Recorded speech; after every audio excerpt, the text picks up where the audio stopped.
hai bên cho đều. Qua đây thêm người nữa. Rồi đều rồi.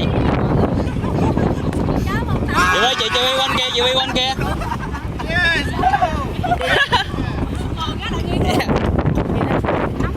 Rồi. Quay phim nha.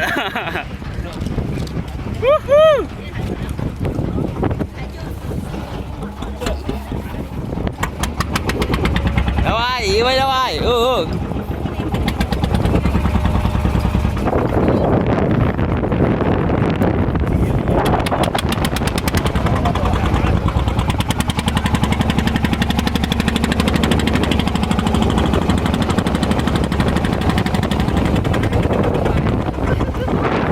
Tung bay mới chịu.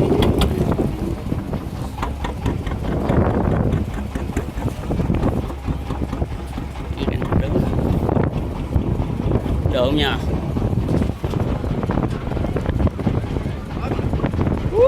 Đã quá.